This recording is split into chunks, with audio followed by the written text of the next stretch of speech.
Hey, what's going on, everybody? Welcome to Leadership Lean In. We are back in the studio. We are not in my bedroom anymore. This is signs of good things to come. Thank you so much for everyone that's been watching, listening on podcasts. Thank you for commenting. Thank you for sharing. It means the world to myself and to our team. We are going to be even more committed to putting out more great content. In fact, we're very excited. My new book, Help I Work with People. Isn't that, Erika, what do you think about the title? It's my favorite title. I think it's going to work because right now we're living in days that it's kind of like, I feel like help.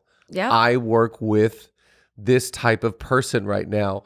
And so the new book is coming out. Make sure you grab a pre-order of the book. Also, very exciting, today, you can text in. It just launches today.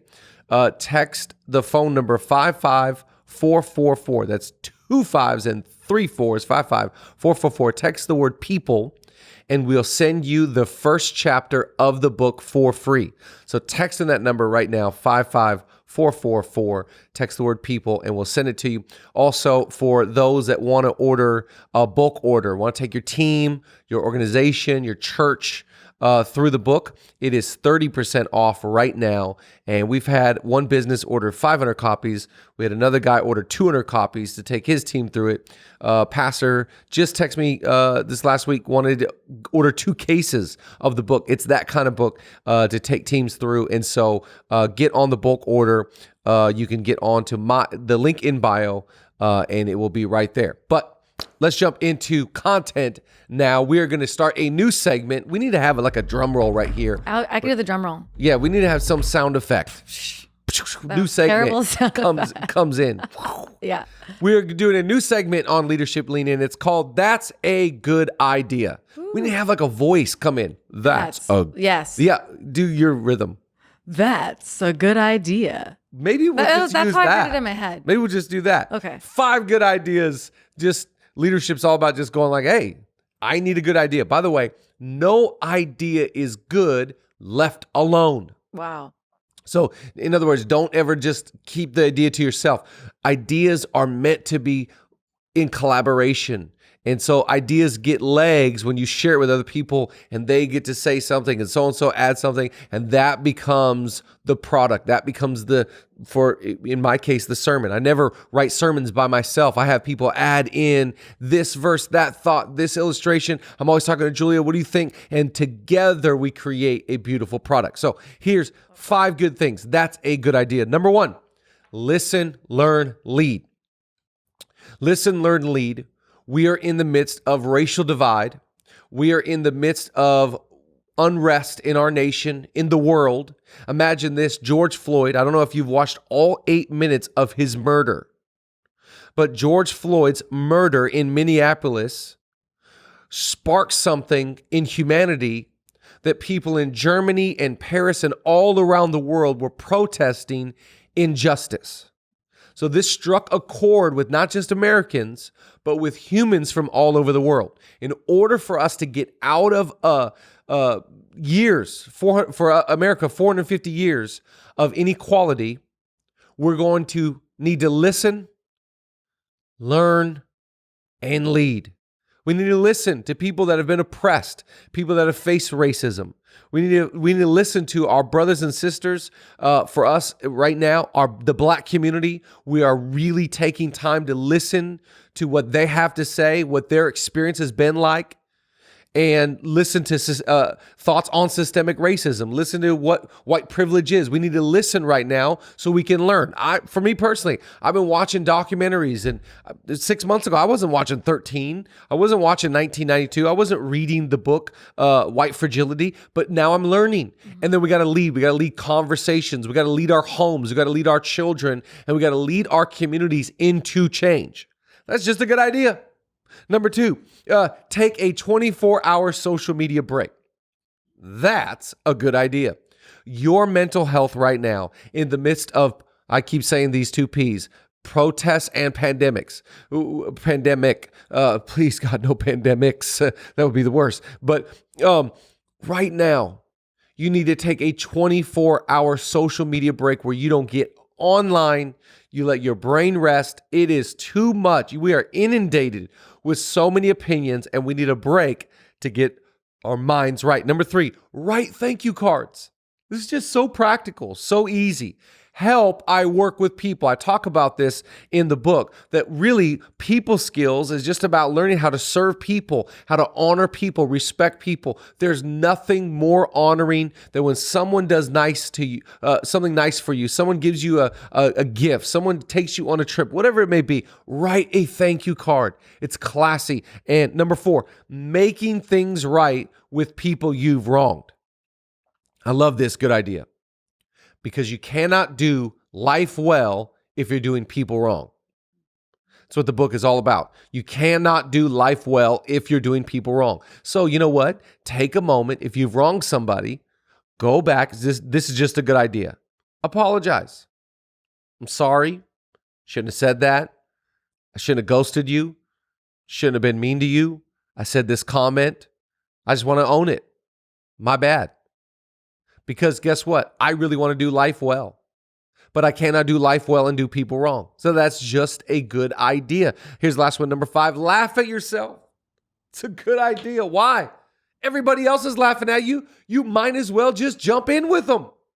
There is nothing worse than someone that takes themselves too seriously, and we always are calling that person that guy that takes himself too seriously. No. Laugh at yourself.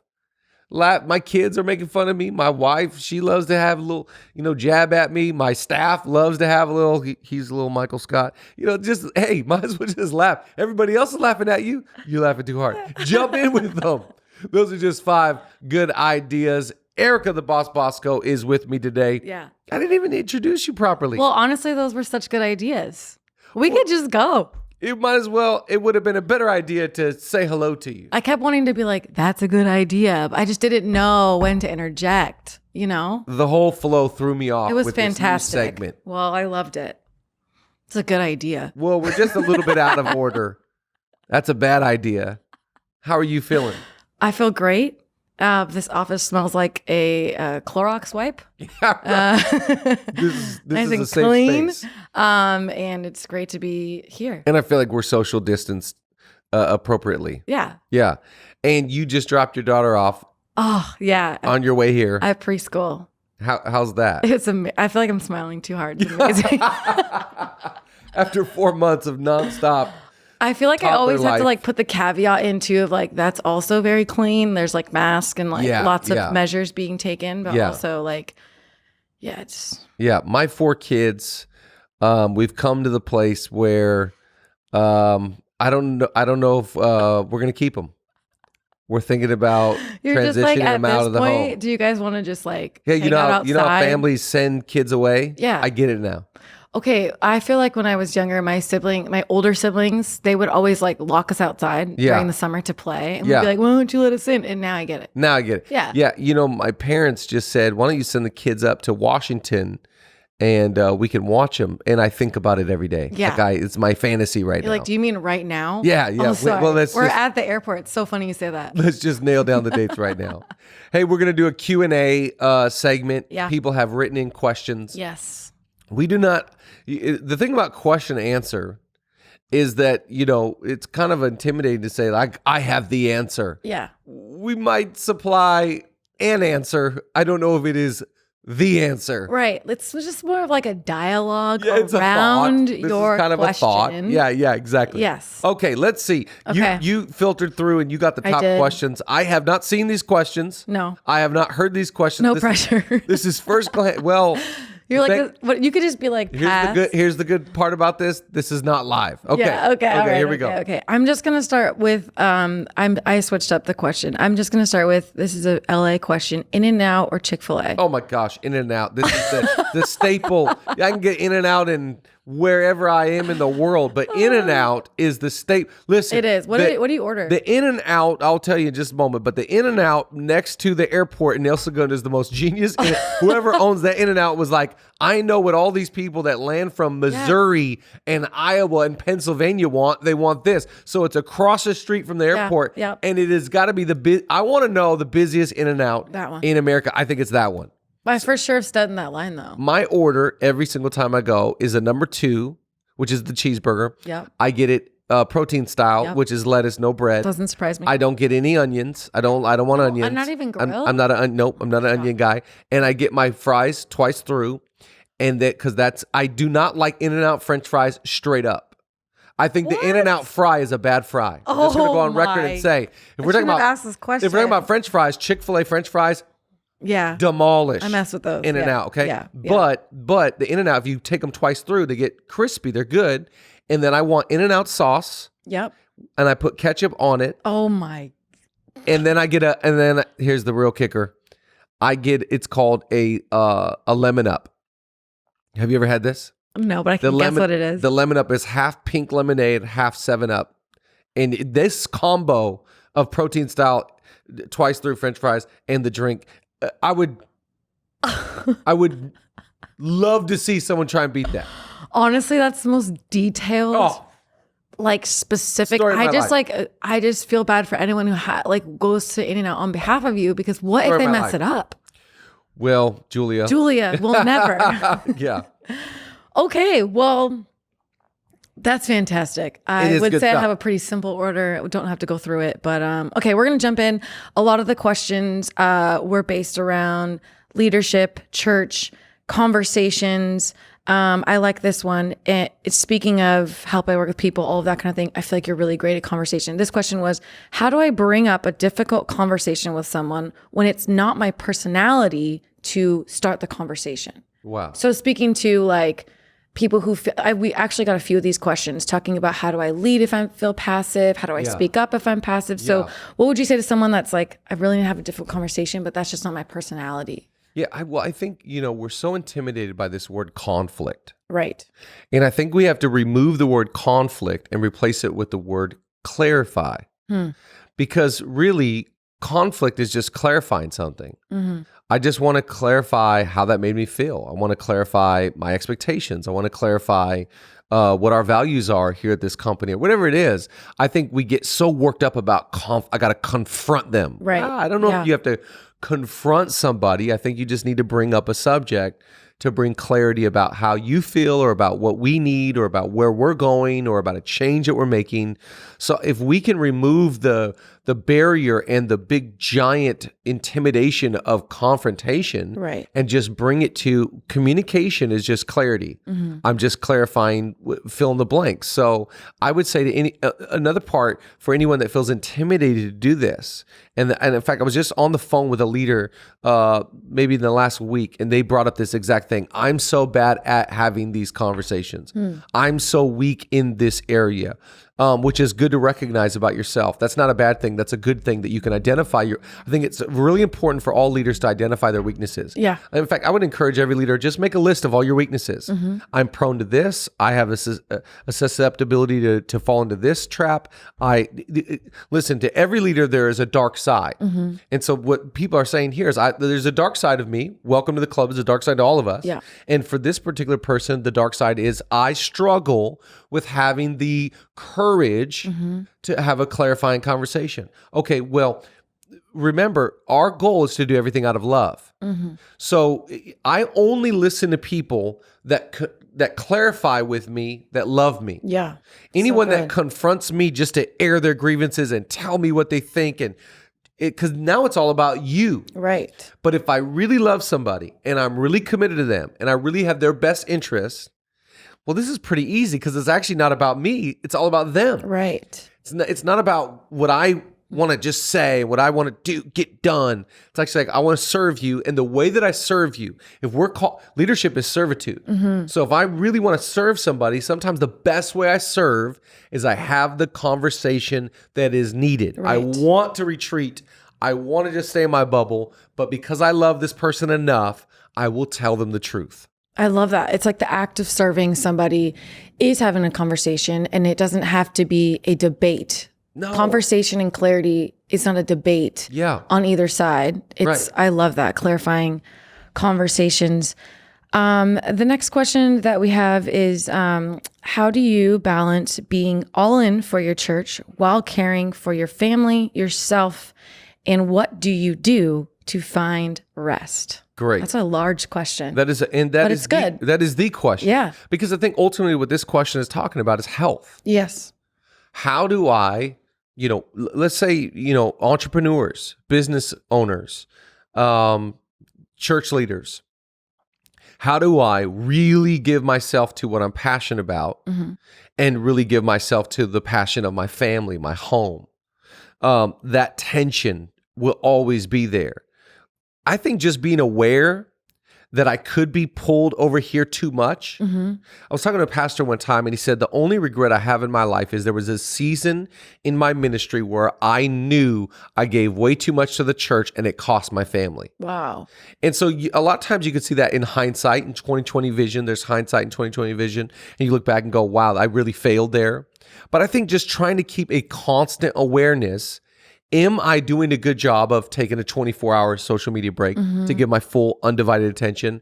And then I like to give myself pockets in the day where it's like my phone's on the counter and I'm focused on these guys. Wow. I'm focused on my family. Because listen, I do need to get stuff done. Right. I do have a lot of work. I do have a lot of meetings and phone calls and fill in the blank for every one of us. There is a demand on your life and then there is a demand in your home.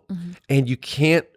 I always think about this. I thought it was really brilliant. One time I was listening to a podcast from Bill Simmons and Scooter Braun was on.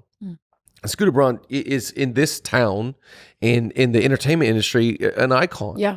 And he was talking about his value of being at home to be with his boys for dinner and to putting them to bed. Wow. And he said, if I can't do that, he said, I'm a piece of, dog poo. What's wrong with me that I would put all of that as a more important thing than putting my kids to bed or having a dinner with them. Right. Because I can go out and have meetings afterwards, but at least putting that in my rhythm and my schedule that I'm going to be with these guys. I think acts like that, pockets like that, decisions like that. And the best way to tell if you're doing a good or a bad job is your spouse. Yeah. Your spouse, which is the Holy Spirit. That's true. How does the Holy Spirit speak to you? Through your spouse. Yes. And so I think it's making a team decision on your schedule, on your calendar. When are we going? Like, we want to go on a date night soon. Okay, well then let's do Monday, Tuesday, Wednesday at home with the kids. Let's do Friday with the kids all day, Saturday. So like there should be more meals at home with them than away from them. Yeah. So I think it's just trying to manage that well. I love exactly what you're saying because it all goes back to, again, clarity, communication, even like what your spouse expects, what your kids expect. That's it. Also, the person that you are at work, the excellence that you carry, the drive that you have, translating that at home looks different, but it's the same you. It's the same person. That's it. Wow, I really love that. Speaking of like, I think that you can swap the word ministry for business as well. The same as somebody who's building a business and also building a family. Totally. Someone asked this question: how do you stay Christ focused while being in a business mindset? I think this is such a great question. Great. A lot of times we operate in church in an excellent level, but we also have people that are business leaders who carry their faith into the business world. So what would you say to people who are focused on a business mindset carrying Christ in that? Yeah, this is a phenomenal question. And it makes me think about our morning. Because I think the morning time is really essential for business leaders, entrepreneurs, anybody that's trying to build something. The first of your day. And the first of your day for me is a time of setting my life right, getting my mind in a good place, whatever practice you need. Maybe it's working out, maybe it's a Bible reading, maybe it's a devotional. I was talking to somebody the other day, a great real estate guy that's crushed it. He has his Jesus book. He goes on his patio, he reads his Jesus book every morning and thanks God. Wow. For me, it's the practice to basically say, my life and my day belongs to you. Whatever you want to do, it's yours.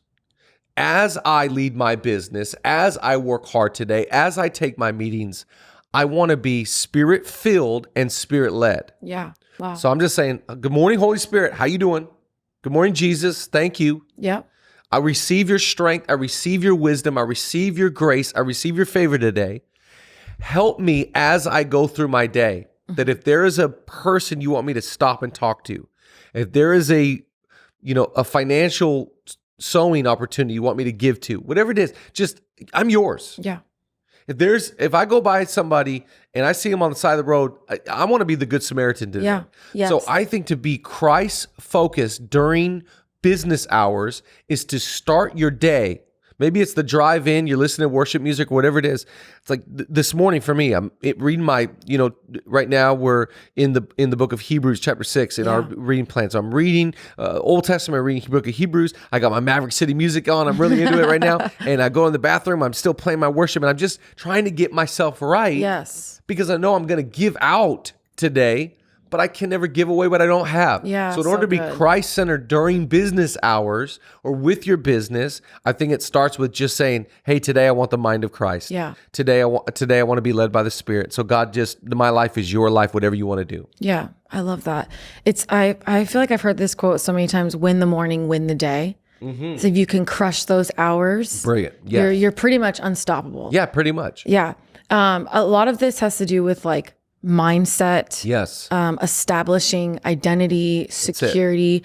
What would you say to people? We got a question. How do I deal with my fear of failure? Wow. Have you experienced that before? I've experienced an insane amount of failure. Yeah. It's just part of life. I think I heard someone say this years ago, and I think it's so good. People are not afraid of failure. They're afraid of the identity that is attached to failure. Wow. So think about like Michael Jordan. I remember this commercial he used to have. He's like, I have played in X amount of games. I've logged this many minutes. I have taken this many game-winning shots.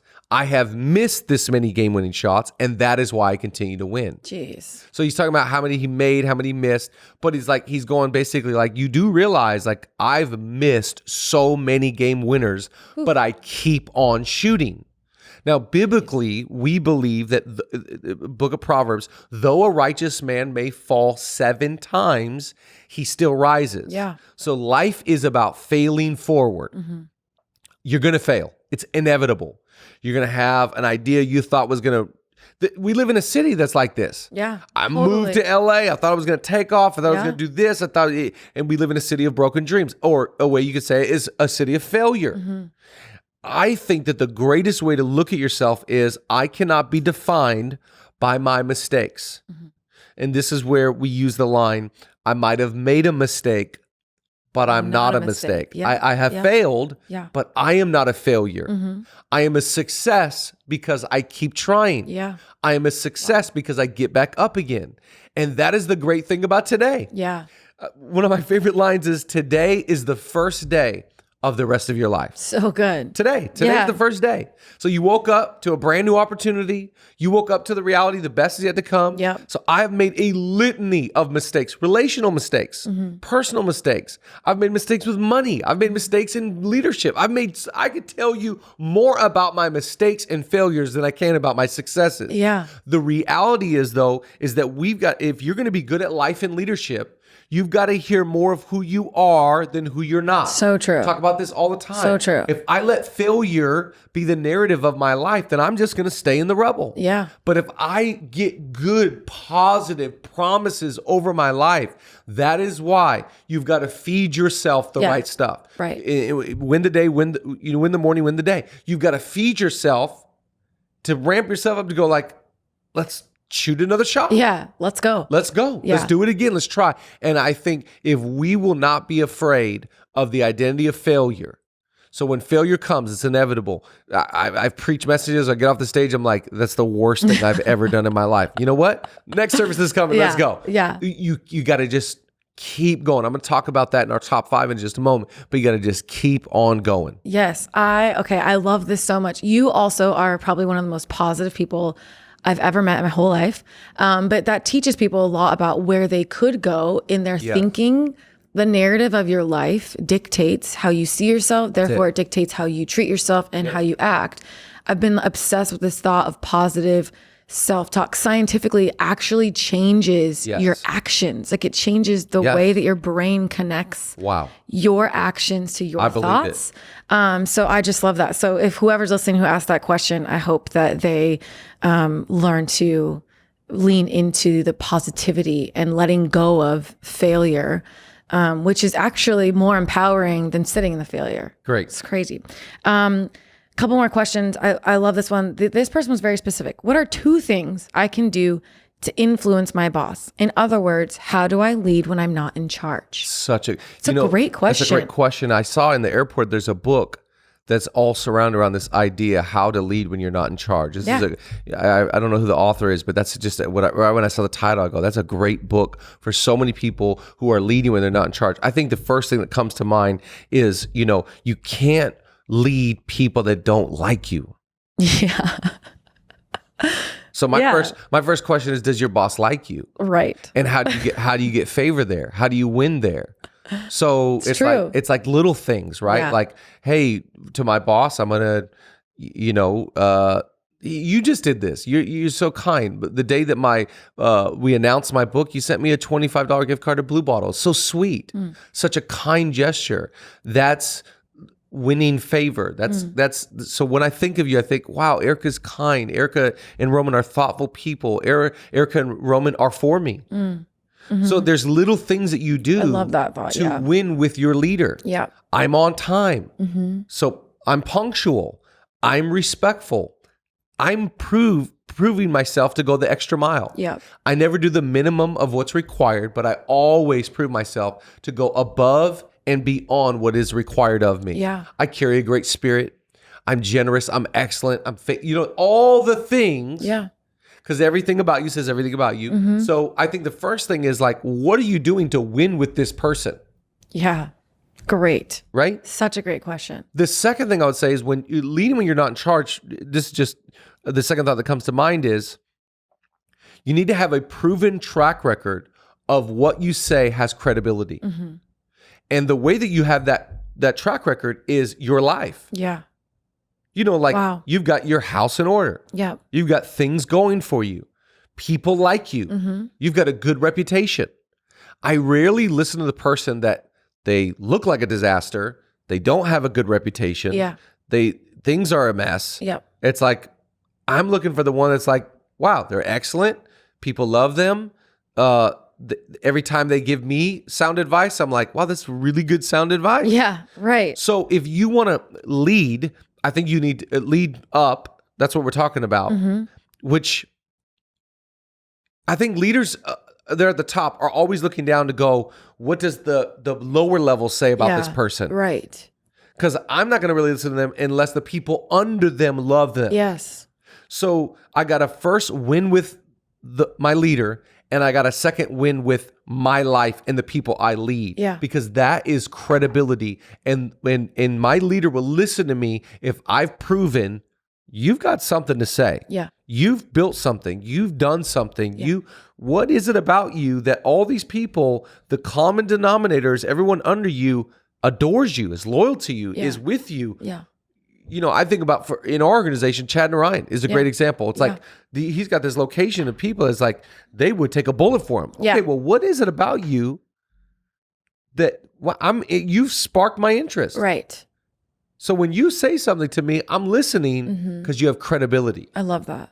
I love that so much. I think a lot of leaders are leading from the middle. So they're leading people on their teams, but they're also, I feel like, my time in leadership and all of that and leading on teams with you and Julia, I've learned your responsibility isn't to get like your agenda across. Your responsibility is to carry out and lead others that are following you in the same way that you're being led. So kind of keeping that pipeline open and doing that. I love that. Okay, 2 more questions. Great. How do you feel about that? Yeah, 2 is great. Okay. How do you not get pigeonholed into your position? Wow, that's such a good, leadership is never limited to title or position. Yeah. A great leader is this is such a great story. Last night I was putting my son to bed and he keeps asking me this question. I don't know where it's coming from. I can't wait. He keeps saying, which son? My 6-year-old Winston. Okay, that's going to be good. Dad, what's your next job going to be? This is his number one question right now. And so, what? And so I, he's asked a couple times. So last night I kind of got frustrated. I was like, bro, do you not like what I do? Yeah. Like I get a little defensive with my 6-year-old. Yeah. Like, do you not like what daddy does? He's like, no, I think it's great. He's like, no, that's not what I'm asking. He's like, but what do you do next? And I go, I'm trying to find out like what he means. So he goes like, I can see him process. And he's like, but dad, like when you get old, like old, and you've got a beard. Well, very descriptive. And then he says this, you're not going to look good on camera. He's like, people won't want to watch you when you're old. Winston. And I'm like, oh, so that's where all this comes from. Okay. You're aware of cameras. Yeah. And you think daddy is young, but you know when I get old, you think nobody's going to want to watch you, bro. Wow, this is from a 6-year-old. He's like, let me just break this down for you. So my first response was like, hey, son, like, maybe there's older people that are going to watch it, an old guy. You know what I mean? You're like defending yourself? Yeah. But I'm like, I was trying to explain to him, I'm like, son, like, my job is not just to preach. Like, daddy does that. But no matter what I do, I go, son, our life, our home is always going to be about serving people, loving people, and helping people find Jesus. And I was trying to explain that to him. I think we live in such a great, I was doing a podcast yesterday, and we were talking about this very thing, that we live in an era where, you know, if I wanted to, I'm going to get somewhere, follow me. When I go golf and someone asks me what I do, like if I get paired up with somebody and they go, what do you do? I never say pastor, because as soon as I say pastor, they change. Totally. And it becomes awkward. So when someone asks me what you do, I could say a number of things. I do a podcast. I'm an author. I'm an executive producer for movies. I'm an actor. I could say so many different things that is because I did. We have to kind of pause for that one. It's awesome. Look at my IMDb. It counts. It counts. It counts. I could say that. Yeah, I could totally. say not that I've ever said that or ever would say that, but I'm just saying. It's like I'm an actor. Yeah. Just kidding.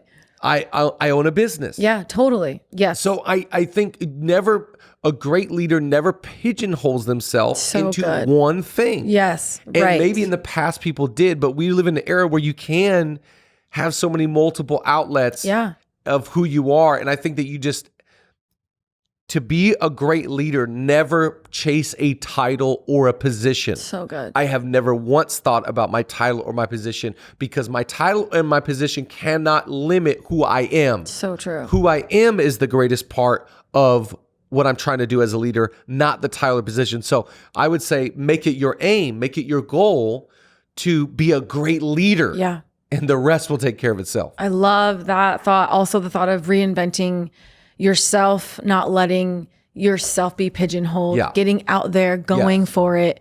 I feel like it's easy to get stuck in whatever you're comfortable in. And then you feel pigeonholed. And it's like, you got to get out. You got to know 100% what you're supposed to do. Okay, last question. Oh, last one. I love this one. How do you decide if something is worth giving a yes to? This is phenomenal. How do you decide if something is worth giving your yes? Well, your no is always more powerful than your yes. So the thing that I think great leaders do is they transition from, am I going to say yes to this? Or is this a heck yes? Wow. So it's like, I've got an opportunity to do this. I got an opportunity to do that. I got an opportunity. All of them are good. Remember, every opportunity you have is good, but that does not mean it's great. Yeah. And so I think great leaders have the ability to go like, that's good. That's good. It's good if I did that with my time. It's a good thing if I helped so-and-so. It's good if I went there. It's good if that's all good, but I can only give my energy to what is great. Yeah. Heck yes, I'm going there. Heck yes, I want to do that. Heck yes, I'm partnering with that organization. Or it's like Faith and Prejudice. Yep. When that came to our table and we heard about that, heck yes. Yeah. I want my whole church learning about what do we do right now. Yep. I want my whole church leaning into this subject. Yeah. Heck yes. That wasn't a good yes, that was a great yes. Yeah. And so I think when you start to filter things out, it's easy to say no. Tessa, who is our assistant, she sends us opportunities all the time. This podcast, this place, this webinar, this Zoom meeting, whatever it is. And it's like, it's all good. It's every one of them's good. Yeah. Everyone has credibility. Every one of them's awesome. But I can only do so much. And I think leadership is about going like, I I have identified what I am very passionate about in this season. And so when I clarify my essentials, if it doesn't fit into this, I'm not saying yes to it. Right. So I think it goes back to the drawing board of going like, what are you about right now? Yeah, like totally. What are you putting your time and your energy into? Because there's some things that are going to come along. It's like, no, you don't fit in the thing right now. Yeah. Sorry, I just have another thought question. Even in like where we're at right now as a culture, as a society, as a church, frankly, like we've had to say yes to leaning in, to listening, leading, and learning. How do you deal with, as a leader who you're not just leading a staff, you're leading a church, you're leading a community. Frankly, like our city is, their ears are tuned into what's going on, what are our leaders saying. When you decide, yes, we're going to move forward, we're going to listen, learn, and lead, how do you deal with the criticism that might come with a yes? Yeah. How does a leader make the decision and do it securely? That's a great question. Well, you got to always remember, when you decide, you divide. Yeah. So the moment you say yes, when I say yes to one thing, I say no to another. Yeah. Marriage is, I wear this ring because it is symbolic of my yes. I said yes to one, which means I said no to all other. So I divided. I just sent everybody else out because I said yes here. Yeah. So decisions bring divisions. You got to always remember that. So when I said yes to standing up against racial injustice, and I said yes to protesting, and I said yes to putting on my social media Black Lives Matter, I just put a whole other category of white fragility and people that don't want to face the reality of systemic racism and don't want to have racism be a part of the church conversation. Right. I just put all those people out here. And that's why there is such a backlash on social media. That's why there is people attacking us and saying, why are you being divisive? Excuse me? I'm being divisive? No. Racism is a gospel issue. Right. I totally agree. Racism is sin. And the solution to sin is Jesus. Yeah. So we cannot talk about Jesus and not talk about racism. Right. Because Jesus cares about racism. That's why he sits with a woman at the well, got rid of the 12 guys. Sometimes when you're dealing with racial issues, you got to get everybody else out. Yeah. So Jesus, when he dealt with racism as a Samaritan woman, remember, Jesus had to go through Samaria. Sometimes you have to go to places to bring reconciliation. So good. And when Jesus brought reconciliation, he actually got all the 12 guys out. Why? They wouldn't have got it. Right. They would have been like, Jesus, why are you addressing this woman? Why are you she done dress like us, act like us, talk like us, live where we live. So Jesus got all the guys out, and then he brought not just the gospel, but racial reconciliation with a woman from Samaria. So I just think sometimes we have to understand that when we say yes to something, you are saying no to somebody. So true. And you have to count the cost. If you're going to build the house, count the cost. So we counted the cost. We're like, hey, when history book is written, I want to be on the part of the narrative that I stood up against injustice, raised my voice, and used my platform for the good of others who have been oppressed for 450 years in our nation. And I will not allow, from Ahmaud Arbery to George Floyd, I will not allow this on my watch. So I just think you have to sometimes calculate that and say, you know what? I'm not going to stand up for this. Yeah. So true. So true. And it's so powerful when, leaders like you and Julia, you do that. It opens up people that are following this, say like, okay, I need to start thinking about this. I need to ask myself questions about this. I heard this great thought yesterday. We need to be stone catchers instead of stone throwers. And so it's our responsibility to catch those stones as they're being thrown at people, catch them, protect them, ask them questions, ask them what they need. So, I'm thankful that you have said yes to that you've led that. And I'm glad we ended on that question. Phenomenal. I like the Q&A. It was awesome. I was a little nervous to ask questions. I was like, oh, they were great questions. Like, is this a good one? I thought they were great questions. Yeah, me too. We got to do this part again. Yeah. When the studio opens back up and we don't have any guests, this is a great episode. Yes. This still works. It does. Okay, we're going to do top 5. All right, this episode's top 5. Here we go. Let's jump right in. Number 1, don't let anything break your stride. We were talking about this earlier in the episode, but don't let anything slow you down. Remember, offense is going to come. Criticism is going to come. COVID is here. Okay, all these things are happening, but you know what? Don't lose your stride, your confidence. Another word maybe for this is your swag, your aura, your moxie, who you are. Just that eye of the tiger. It's like, you know what? We're building something. We're doing something. Maybe COVID has, put you on the couch and put you on Netflix binging, and maybe it's caused a little couple LBs to, join the party of your body. Maybe you're not doing that good. Maybe COVID has broke your stride. Let's get back up and get into the rhythm. I was so inspired. My little brother was in town this last week, and he came into town. He was talking about his morning routine. And my little brother's a phenomenal pastor in the Seattle area. And I said, what does the morning look like for you? He goes, every morning I get up at 4:30 in the morning, and I have my time. I have my coffee. I have my reading. I have, just my whole morning routine. And then by the time the boys get up, I make them breakfast, and I'm ready to have breakfast with them. And I was just challenged by that. I was like, wow, I'm not getting up at 4:30 in the morning. And since he said that to me, I've been getting up earlier and getting back into that rhythm and getting my confidence back, my stride back. Get somebody around you that is going to inspire you, that their stride does not intimidate you, but it actually inspires you. I was inspired by my little brother, and I'm getting my confidence back to another level. Number 2, live with vision, values, and standards. Always. You got to have vision. Always starts with vision. Your life is being led by the picture or the dream or the vision you have. My business is going to look like this. My church, my career, my life, my family.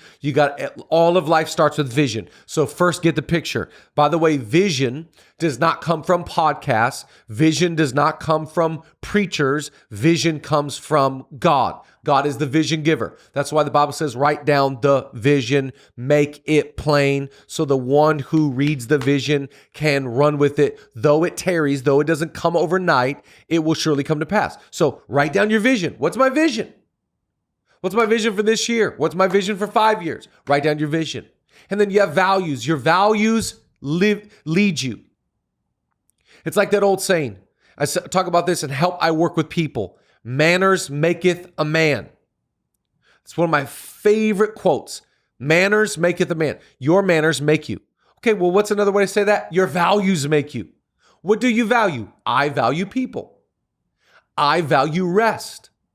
I value excellence. I value generosity.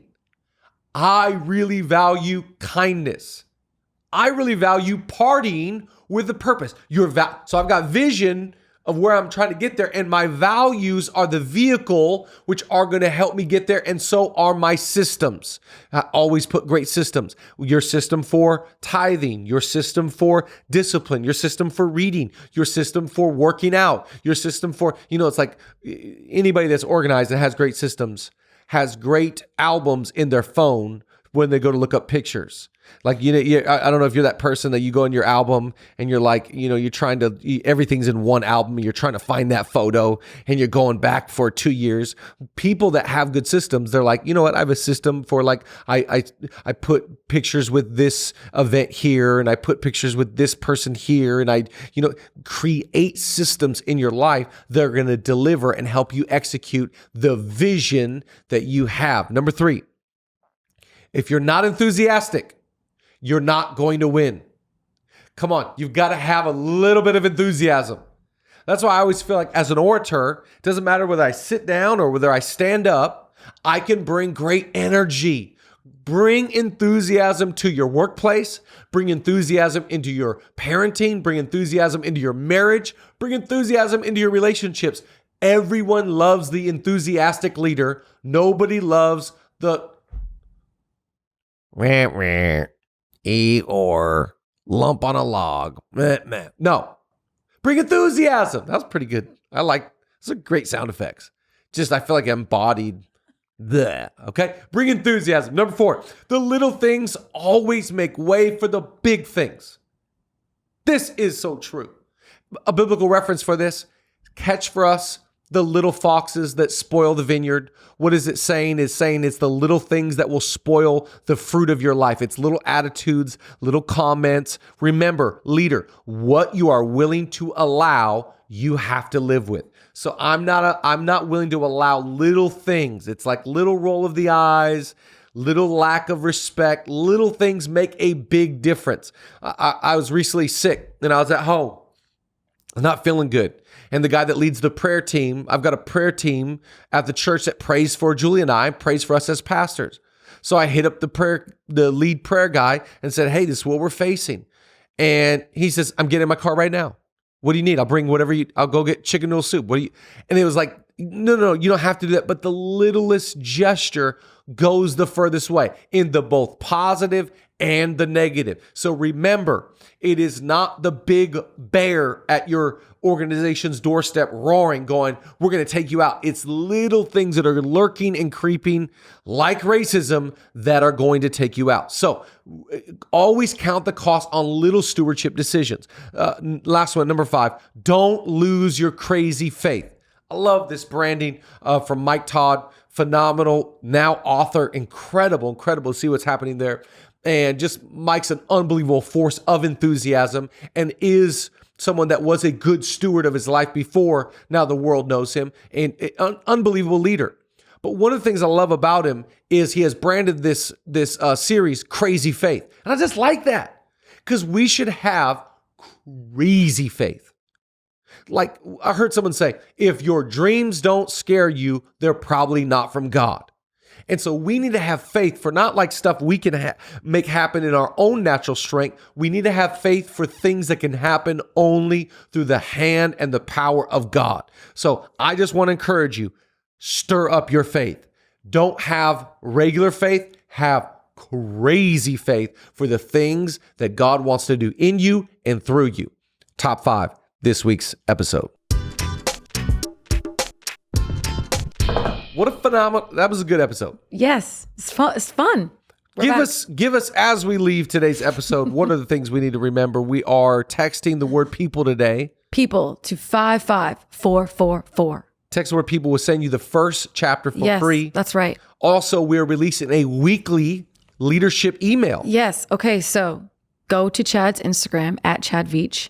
Go to the link in bio. Click on weekly leadership tips. Opt in.